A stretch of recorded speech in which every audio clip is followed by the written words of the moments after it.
Olá, ouvintes do Estratégias. Você que está aqui prestigiando o nosso trabalho, sabe como é que a gente chega até você? Não? Então vou te contar. É através do Anchor. Ele é o distribuidor de todo o nosso trabalho para os principais agregadores de podcast. Então, para você ficar mais pertinho do nosso trabalho, baixe o aplicativo do Anchor e dá uma conferida. Você vai gostar muito de escutar a gente por lá. Dê preferência por esse aplicativo que você ajuda a gente. Até a próxima e vamos lá para o nosso episódio.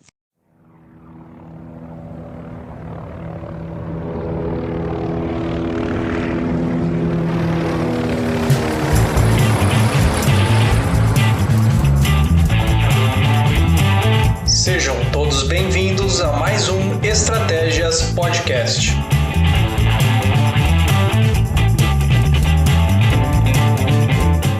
Olá a todos, bem-vindos a mais um episódio do Estratégias Podcast. Eu sou a Roberta e hoje eu estou aqui para falar sobre um tema muito interessante e muito atual, segurança cibernética. E para ajudar a gente a entender melhor sobre esse assunto, nós trouxemos o professor Bernardo Val, que é um especialista no assunto e conhece muito do tema, então vai ajudar bastante. Tudo bem com vocês? Como estão todos? Tudo certo, Roberta. Por aqui, passando pela quarentena, não vendo a hora de ver rostinhos na rua, se encontrar e a gente comemorar o sucesso do nosso podcast também. Comigo tudo bem também, Bernardo falando. Gostaria de agradecer pela oportunidade. É uma satisfação participar do Estratégias Podcast. Oi, gente, tudo tranquilo por aqui? Espero que todos estejam bem, seguindo a quarentena, o isolamento, não burlando as regras como muitas pessoas estão fazendo já, mas vamos lá para mais um episódio. O nosso convidado de hoje é o Bernardo Val. Ele é formado em Relações Internacionais pela USP e mestre em Relações Internacionais pelo Programa Santiago Dantas. Ele possui também cursos pela ESG e pela Center for Hemispheric Defense Studies e pelo Geneva Center for Security Policy.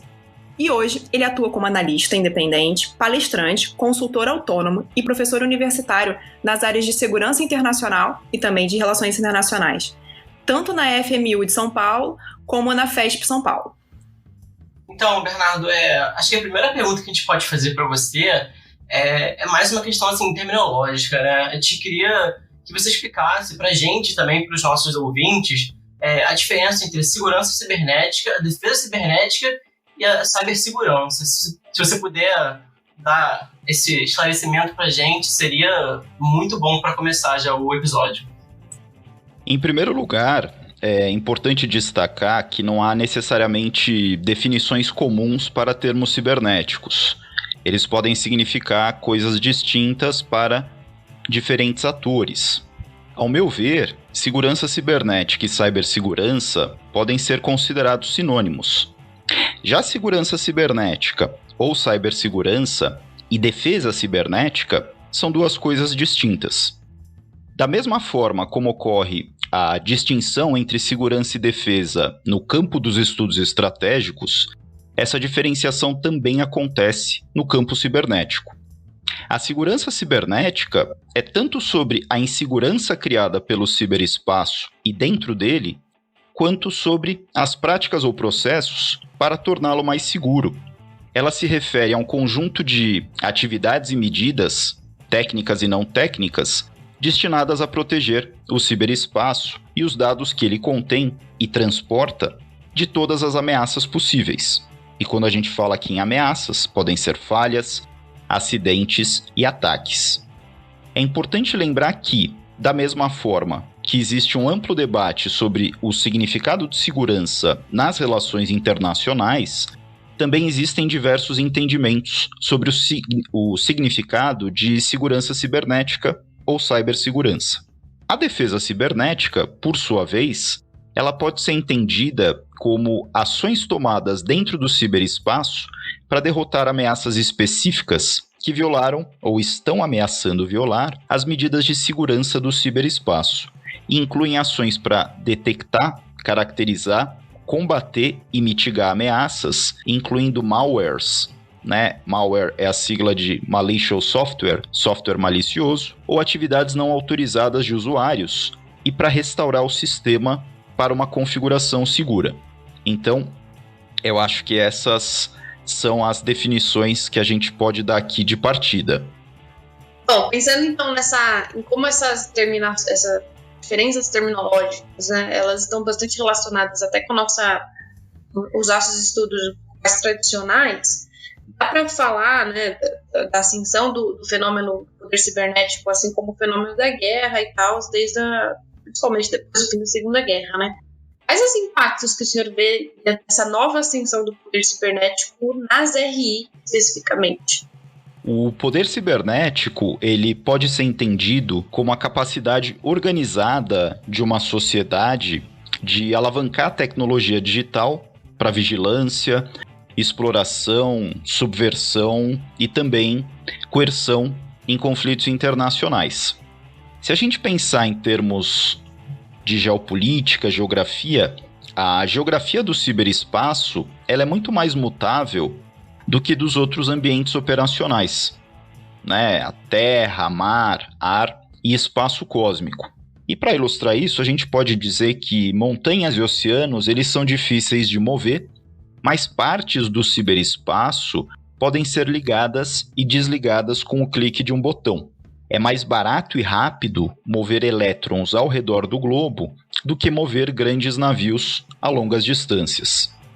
O poder cibernético ele está reformulando a política internacional, já que ele acaba ofuscando a distinção entre guerra e paz, ele enfraquece o papel privilegiado do Estado na guerra e pode ter implicações de longo prazo no modo como as forças armadas são organizadas. Se a gente pensar naquela classificação da guerra em gerações, existem 5 gerações da guerra, sendo que a 5ª geração envolve o emprego massivo de guerra cibernética, além de ser assimétrica, informacional e também híbrida.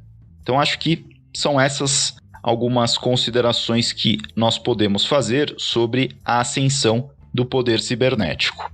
Bernardo, como você abordou dentro da 5ª geração da guerra, existe a diferenciação entre guerra híbrida e cyberguerra.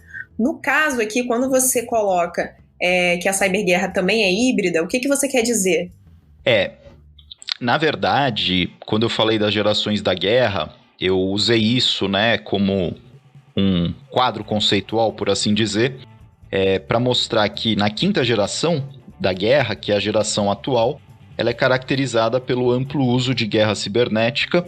Além dessa 5ª geração da guerra, ela ser caracterizada pela simetria, pela dimensão de informação e pelo seu hibridismo. Um entendimento básico do significado de guerra híbrida é envolver ferramentas tanto de guerra convencional quanto de guerra não convencional. Então, quando a gente fala híbrida aqui, tem mais a ver com a 5ª geração da guerra, como um aspecto dela, do que com a guerra cibernética. Mas a gente pode sim estabelecer relações entre guerra híbrida e guerra cibernética, já que a guerra cibernética ela pode ser vista tanto como uma dimensão da guerra convencional, quanto como uma dimensão da guerra não convencional. Acho que é isso. Então, já aproveitando o gancho e entrando nessa seara da mudança da guerra, o poder cibernético ele permite uma certa difusão de poder, né? Inclusive com outros atores não estatais a dominarem a técnica, não é mesmo? Exatamente.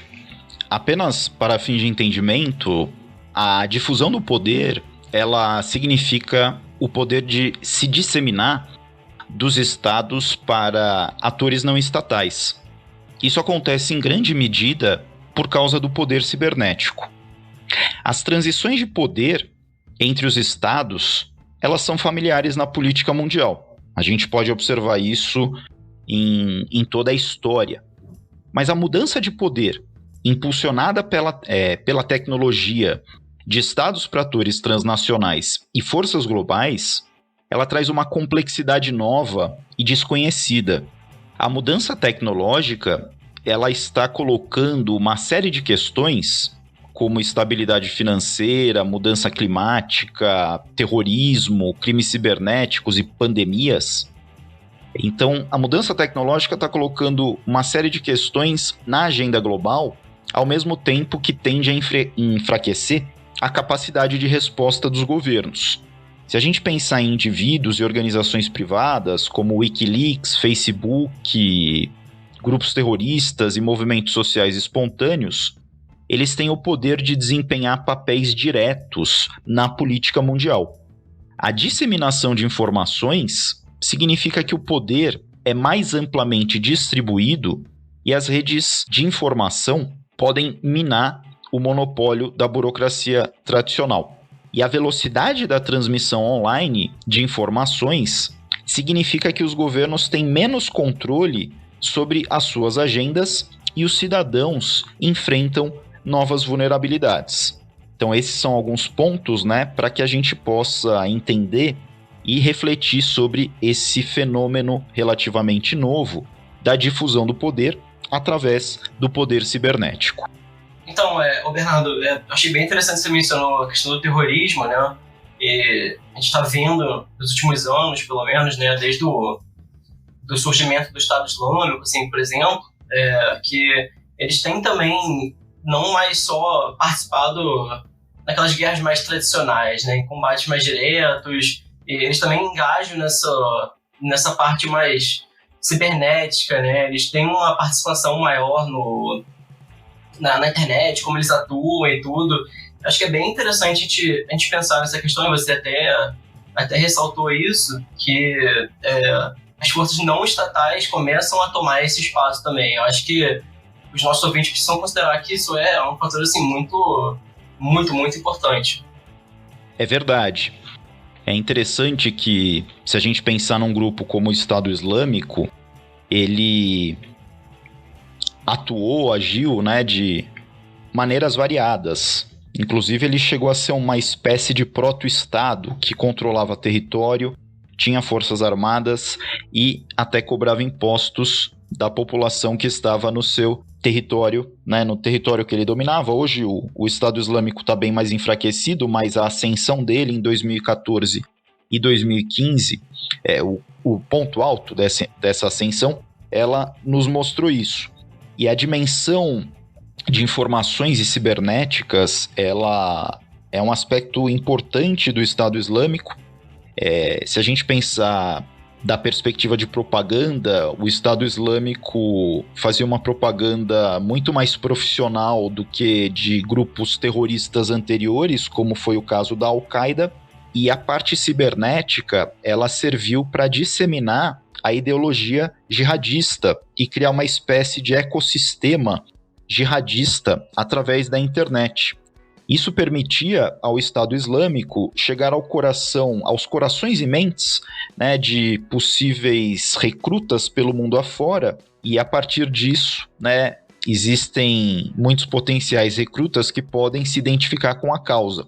E isso permite que o Estado Islâmico possa agir sem ter uma ligação operacional direta com essas pessoas, apenas através das suas ideias. E isso faz parte da estratégia do Estado Islâmico, considerando que a segurança, né, ela foi muito fortalecida depois do 11 de setembro de 2001. Então, o Estado Islâmico, ele tinha como estratégia, né, ondas de atentados terroristas pelo mundo afora através de lobos solitários. E esses lobos solitários, eles então eram produto, de certa forma, desse ecossistema ideológico do jihadismo em geral e do Estado Islâmico em particular, muito disseminado pela internet. Então esse é um bom exemplo, né, da difusão do poder através do poder cibernético, né? Deu a um ator estatal como o Estado Islâmico uma dimensão muito grande que, caso não houvesse o poder cibernético, né, talvez não teria tanto alcance.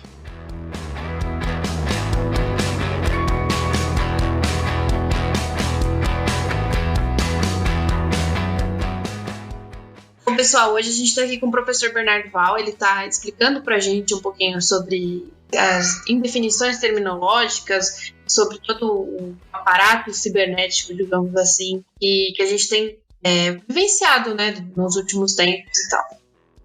Não se esqueçam de nos seguir nas nossas redes sociais ao final do episódio, é claro, não feche o episódio para fazer isso agora. No Instagram nós somos @podestratégias e no Twitter nós somos @estratégiaspod. Siga a gente, que tá tendo bastante coisa interessante, principalmente pelo Instagram, e tá bem legal.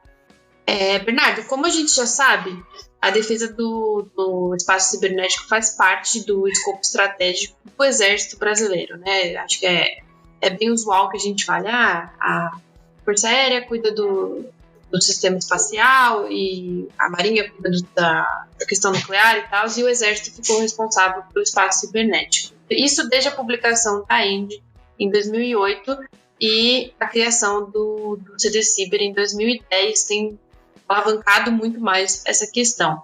Como você vê essa mudança, né, desde então? Dá para falar em algum avanço? Como que o Brasil está nessa seara? A área cibernética no Brasil, ela evoluiu desde a publicação da Estratégia Nacional de Defesa em 2008 e a criação do Centro de Defesa Cibernética do Exército em 2010. Em grande parte, essa evolução se deu devido aos grandes eventos sediados no Brasil, como a Rio+20 em 2002, a Copa das Confederações em 2013, a Copa do Mundo em 2014, os Jogos Olímpicos em 2016, entre outros. E para ilustrar essa evolução, eu selecionei aqui alguns eventos que demonstram isso. Vejam só. Foi lançada a Lei de Crimes Cibernéticos em 2012. Em 2013, houve as revelações do Edward Snowden sobre os tentáculos da espionagem dos Estados Unidos, da espionagem digital norte-americana pelo mundo afora, inclusive no Brasil, o que à época levou ao cancelamento da viagem da presidente Dilma aos Estados Unidos. Em 2014, foi lançado o Marco Civil da Internet e foi criado também o Comando de Defesa Cibernética, composto por militares da Marinha, do Exército e da Força Aérea. Ou seja, o que antes era um centro do Exército passou a ser um comando mais amplo, sendo que esse centro é parte da estrutura desse comando.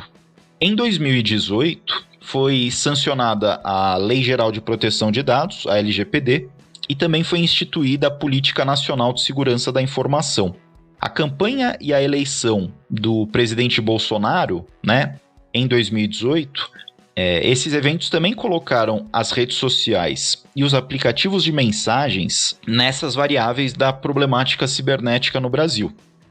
Para ilustrar isso, se a gente observar a ascensão das mídias sociais, com a ascensão das mídias sociais, a internet ela se transformou numa espécie de campo de batalha, onde as informações elas passam a ser usadas como armas.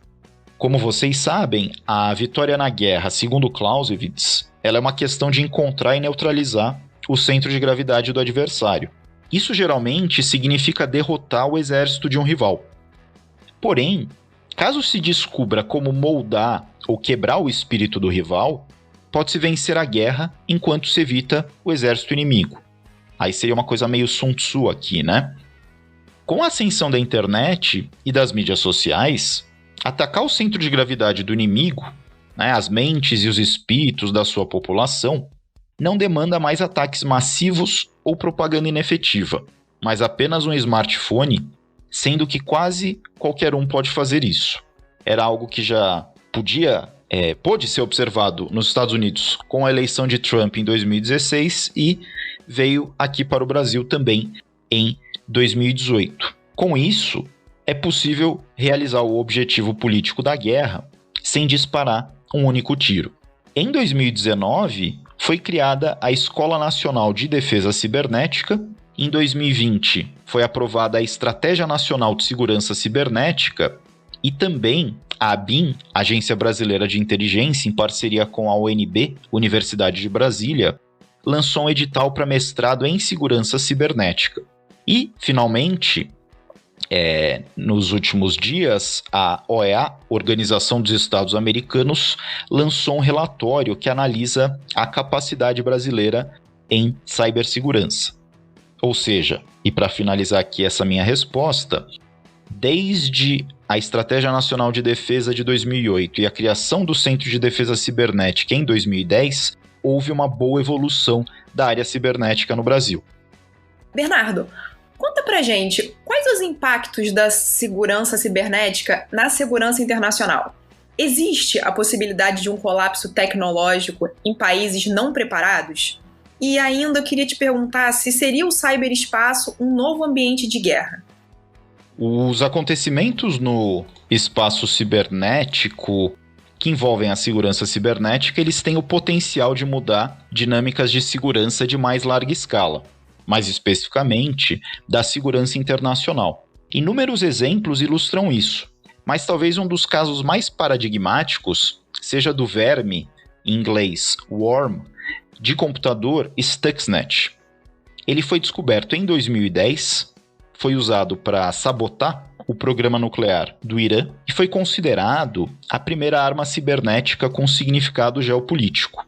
Caso os ouvintes tenham interesse em se aprofundar nesse tema, eu recomendo um documentário que se chama Zero Days, que é de 2016. Eu acho que tem disponível no YouTube.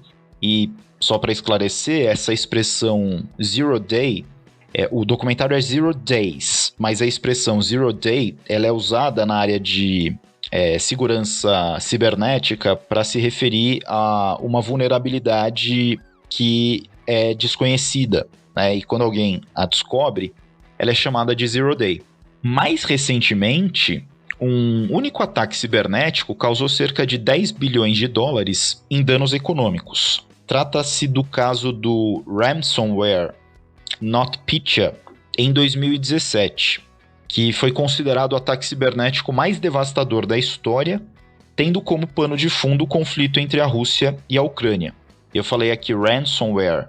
Ransomware é um tipo de software malicioso, né, que ele vai criptografar arquivos do seu alvo e é cobrado um resgate para que esses arquivos sejam descriptografados. Agora imaginem isso acontecer com uma grande empresa, por exemplo, né? Outra coisa importante também para a gente pensar a questão é que o espaço cibernético, no caso dos Estados Unidos, por exemplo, ele já foi considerado o seu centro de gravidade. Centro de gravidade, né, como eu falei anteriormente, conceito criado pelo Clausewitz, que significa o centro de todo o poder e movimento, do qual tudo depende. E a gente pode ir além, não só dos Estados Unidos, mas talvez o espaço cibernético ele possa ser visto como centro de gravidade do capitalismo atual como um todo. Nesse sentido, o hacking, né, essa área cibernética, pode ser vista como a grande estratégia do combate vitorioso. Países que não estejam preparados, eles podem estar atrás em termos de desenvolvimento econômico e tecnológico, mas, ao mesmo tempo, eles também são menos vulneráveis a ataques cibernéticos. O ciberespaço é um novo domínio da guerra e ele se soma aos já existentes domínios terrestre, naval, aéreo e do espaço cósmico. Vejam que interessante, nas chamadas guerras pós-industriais, a vitória tem sido alcançada basicamente no ambiente informacional, de acordo com a percepção da opinião pública acerca dos fatos e dos pormenores que acontecem. Essa é uma passagem de um livro interessante que se chama A Guerra na Era da Informação, que foi escrito pelo Alessandro Visacro, que é coronel das Forças Especiais do Exército Brasileiro. E ele traz algumas reflexões muito interessantes sobre essa temática. Então, Bernardo, pensando assim, nos últimos anos, não houve, pelo menos até o momento, né, qualquer cyberataque que possa se enquadrar como um ato de guerra mesmo, né? Isso quando a gente pensa nas definições ditas clássicas, né, do Clausewitz. Levando em conta essa imprecisão conceitual, né, essa questão de a gente não conseguir classificar o ciberataque como uma guerra própria mesmo, né, pensando assim, nessa maneira mais clássica, como você enxerga esse cyberataque? Seria um exemplo de guerra não convencional ou um exemplo de network, ou seria a própria evolução da guerra? Vejam só, enquanto o conflito é uma característica quase sempre presente do ciberespaço, não são todos os conflitos que se caracterizam como guerra no sentido clausewitziano. Muitos poucos ataques ou casos podem ser descritos como ataques cibernéticos que venham a causar sérios danos à segurança nacional de um Estado. O termo guerra cibernética passou por décadas de evolução, o que confundiu seu significado. O termo apareceu pela primeira vez em um artigo da revista Omni, em 1987, descrevendo futuras guerras travadas com robôs gigantes, veículos voadores autônomos e sistemas de armas autônomos.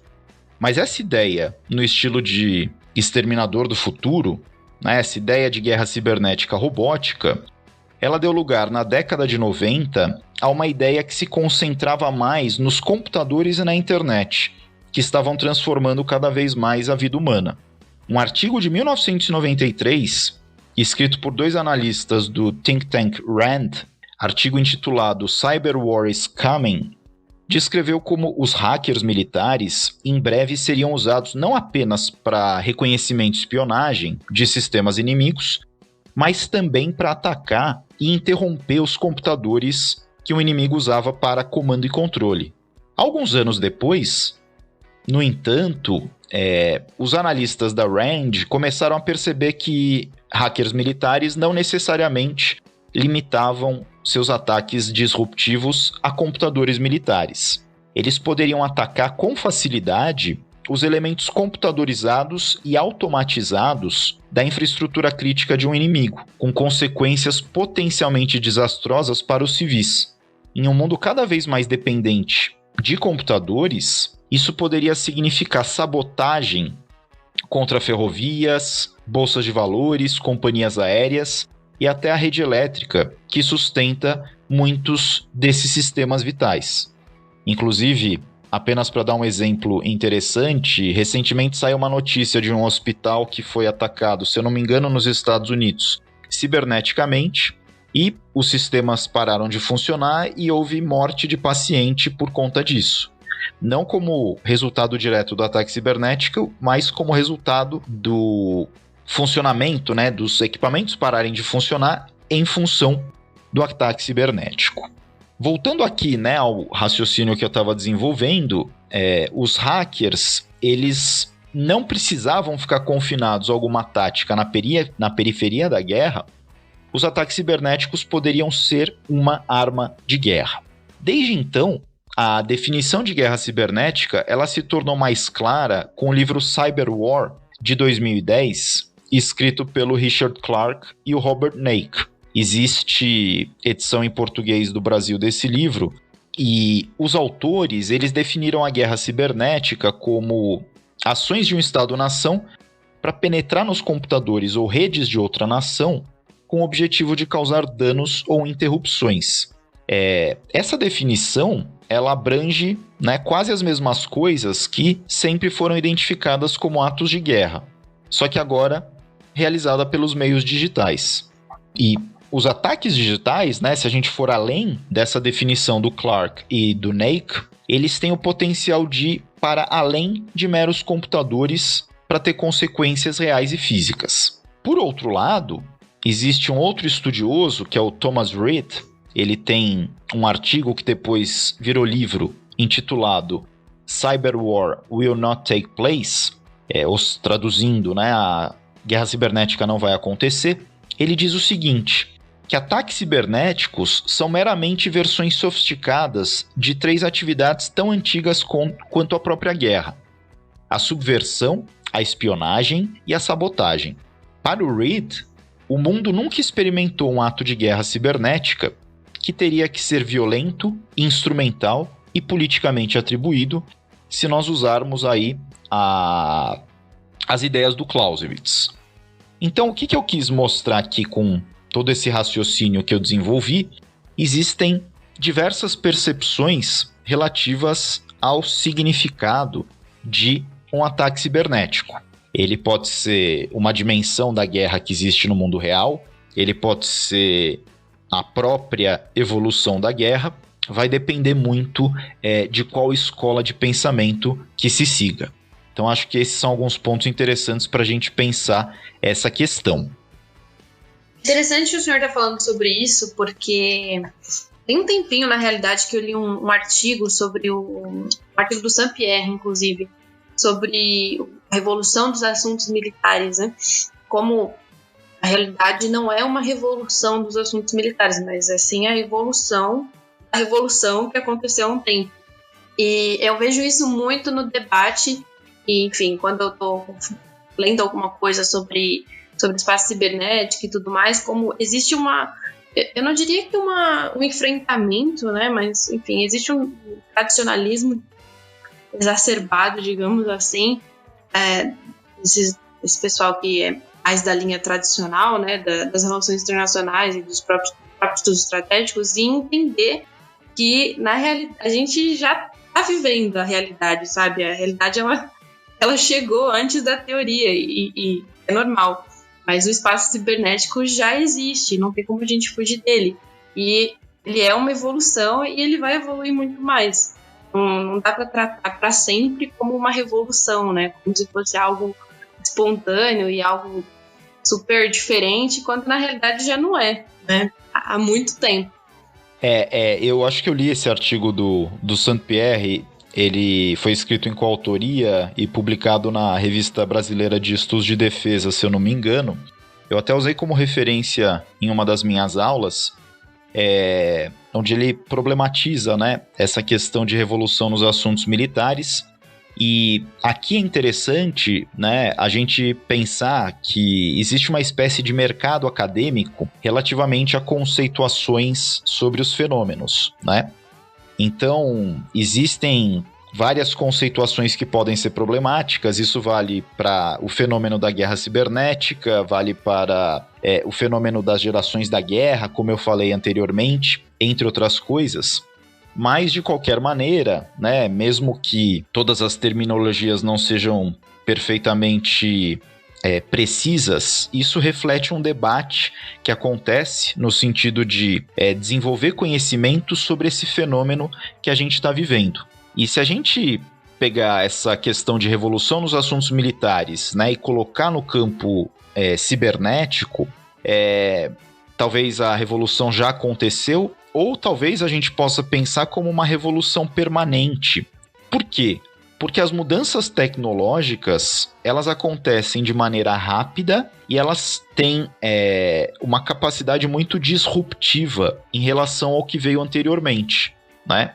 Então, se a gente olhar um pouco para o futuro que está chegando da área cibernética, com as redes 5G, Big Data, inteligência artificial, entre muitas outras coisas, isso tudo tem um potencial muito disruptivo relativamente a como a guerra ela pode ser conduzida, né? É interessante a gente pensar nos Estados Unidos, na Pax Americana no século XX, mas como a China, que tem um poder militar convencional menor que os Estados Unidos, ela pode neutralizar esse poder convencional norte-americano através de meios cibernéticos. Isso vale também para a Rússia, né? Falou-se muito da interferência russa nas eleições norte-americanas em 2016 e que essa interferência pode estar acontecendo agora nas eleições presidenciais norte-americanas em 2020. A Rússia também, convencionalmente, ela tem menos poder que os Estados Unidos, então ela se vale de outros meios, né, como essas campanhas informacionais, guerra cibernética, etc., para tentar compensar, né, em termos do poder como um todo. Então, uma característica interessante da área cibernética e tecnológica é que a gente vê essas mudanças, elas são rápidas, elas são disruptivas, e eu mencionei o Stuxnet anteriormente, aí eu mencionei o NotPetya em 2017, e hoje a gente vive uma espécie de paradigma de guerra cibernética constante, ou seja, no ciberespaço ela não para de acontecer, certo? É sempre um país fazendo explorações nos sistemas de outro país, inserindo bombas lógicas para serem usadas em momentos de crise, e houve até um caso recente, né, de uma problemática cibernética entre Israel e o Irã, que mostra, né, esse novo paradigma de uma guerra cibernética constante. Bom, Bernardo, a gente não consegue pensar na guerra sem considerar os setores de inteligência e logística, né? São muito importantes para essa questão. E especialmente quando a gente considera a máxima, né, do conheça seu oponente como a si mesmo. Então, levando em consideração isso, como fica a questão da inteligência em um ambiente tão diverso? É importante lembrar que atualmente nós vivemos na era do capitalismo de vigilância. Eu falei anteriormente, né, de que o espaço cibernético ele pode ser considerado o centro de gravidade do capitalismo atual, e a manifestação do capitalismo atual é esse chamado capitalismo de vigilância, né? Então, já tem aí, na própria definição do capitalismo atual, vigilância que tem a ver com segurança e tem a ver com inteligência. Se a gente falar da inteligência cibernética especificamente, ela pode ser entendida como o rastreamento, análise e combate às ameaças à segurança digital. Esse tipo de inteligência é uma mistura de espionagem física e defesa com a moderna tecnologia da informação. A inteligência cibernética, ela define as 3 grandes categorias de riscos e ameaças. Primeiro, as coisas que nós sabemos. Segundo, as coisas que nós sabemos que desconhecemos. E terceiro, as incógnitas desconhecidas. Muitos observadores, além disso, eles presumem que, como grandes empresas de tecnologia, como o Facebook, o Google e o Twitter, se originaram nos Estados Unidos, elas são instrumentos do poder americano. Mas, nas eleições presidenciais dos Estados Unidos em 2016, eu mencionei já várias vezes esse evento porque ele foi muito paradigmático, a Rússia conseguiu usar essas empresas como armas para influenciar o resultado, o que é, do ponto de vista estratégico, fantástico, né? A Rússia usou empresas norte-americanas para influenciar o resultado das eleições nos Estados Unidos. Mais recentemente, em julho de 2020, os Estados Unidos, o Reino Unido e o Canadá acusaram hackers ligados ao governo russo de tentar roubar dados de pesquisas para a vacina contra a Covid-19 feitas em diversos laboratórios pelo mundo. O que eu quero mostrar com tudo isso é o chamado grande jogo das relações internacionais, né, que é da atividade de inteligência. Ele também está amplamente presente no espaço cibernético. Eu mencionei como exemplos casos ligados à Rússia, atribuídos à Rússia, mas os outros países que eu mencionei também estão igualmente envolvidos nesse chamado grande jogo. E é interessante colocar aqui uma outra variável que vale não apenas para a área de inteligência, mas para os conflitos cibernéticos em geral, que é o problema da atribuição.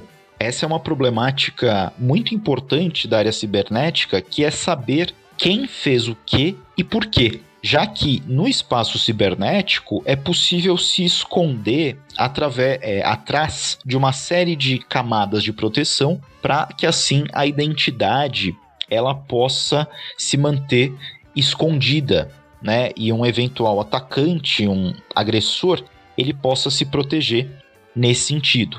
Então, a inteligência ela tem um trabalho bastante desafiador, né, de tentar identificar as origens de ataques e também tentar separar o que é um ataque cibernético sob a forma de crime, o que é espionagem, o que é um ataque de sabotagem ou até mesmo de guerra cibernética, porque eventualmente essas coisas elas podem se confundir no espaço cibernético. Então, para montar o quebra-cabeças, a inteligência ela tem um papel fundamental, né, e bastante desafiador. É interessante o senhor comentar sobre capitalismo de vigilância, né? Porque uma das coisas que, enfim, nos vem à mente é aquela necessidade da gente colocar o CPF em tudo quanto é site que a gente precisa usar, né? Qualquer coisa que a gente precisa fazer na internet hoje, você precisa vender os seus dados, né? Ou dar para alguém usar como produto. Então, esse é um assunto muito, muito interessante. Eu acho que renderia até quem sabe, um outro podcast, mas é um tema bem complexo. Já tem bastante gente estudando esse fenômeno e tal, mas a questão do sistema de vigilância e como isso está muito interligado, que também é bem icônico, digamos assim, que o setor de vigilância cibernética, digamos, para usar esses termos, esteja com o exército no Brasil. Então, tudo isso é bem caricato, né, digamos assim.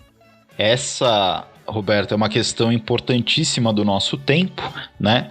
Inclusive, o documentário que tem na Netflix chamado Dilema das Redes mostra isso muito bem, né? Através de entrevistas com ex-funcionários de grandes empresas de tecnologia nos Estados Unidos, eles mostram como as redes sociais, por exemplo, elas foram feitas para viciar. Existe toda uma base psicológica, né, na arquitetura tecnológica das redes sociais, e esse capitalismo de vigilância, ele não vai nos dar os produtos de graça, né? Como disse o economista Milton Friedman, não existe almoço grátis, porque em troca, né, dessa suposta gratuidade do uso, né, de redes como Facebook, Twitter, Instagram, estão os nossos dados, estão os anúncios que são feitos sob medida para as nossas necessidades. Então isso é algo fundamental do nosso tempo, né? Até porque sob esse capitalismo de vigilância e nessa era das redes sociais, parece que os algoritmos eles têm despertado o que existe de pior nas sociedades, né? Como, por exemplo, a polarização política e, inclusive, as redes sociais sendo vistas como uma ameaça à democracia. Quando eu criei a minha conta no Facebook em 2008, eu nunca imaginei que aquilo poderia se tornar uma ameaça à democracia, mas existem pessoas sérias que estão debatendo isso, né? Então é a grande questão do nosso tempo e muita coisa precisa ser estudada, pensada e eventualmente modificada nessa era do capitalismo de vigilância. Bom, Bernardo, muito obrigada por estar aqui com a gente hoje. Eu acho que isso ajuda a dar um pontapé inicial, né, no assunto. Claro que não é um estudo muito aprofundado que a gente faz aqui, até porque esse assunto é infinito. Como o Sir colocou em uma das suas respostas, é uma revolução constante. Então, todo dia, amanhã, se a gente fosse regravar esse episódio, com certeza a gente teria novidades para colocar aqui no assunto. E muito obrigada por ter conseguido condensar esse tema. Agradeço muito. Não se esqueçam, pessoal, de nos seguir nas nossas redes sociais. Aproveite que agora já está no finalzinho do episódio. Você já pode fechar o Spotify ou o iTunes, enfim. E ir lá seguir no Instagram, nós somos @estratégiaspod. E no Twitter nós somos @podestratégias. Obrigada, Bernardo. Obrigada, Naira. Obrigada, Rodrigo. Até a próxima. Gostaria de agradecer pela oportunidade e também parabenizar a equipe pelo ótimo trabalho e iniciativa do Estratégias Podcast. Foi um prazer estar aqui falando com vocês. Prazer foi nosso, Bernardo. Obrigado por você ter vindo, dado essa palhinha um pouquinho mais sobre cibersegurança pra gente. Obrigada mesmo. E até o próximo episódio. Tchau, nossos ouvintes. Fiquem com um forte abraço também. Queria agradecer também ao pessoal aqui da equipe, aos nossos ouvintes sempre presentes, cada vez mais presentes no caso, e também ao Bernardo por ter dado um tempinho dele pra gente pra falar desse assunto tão interessante.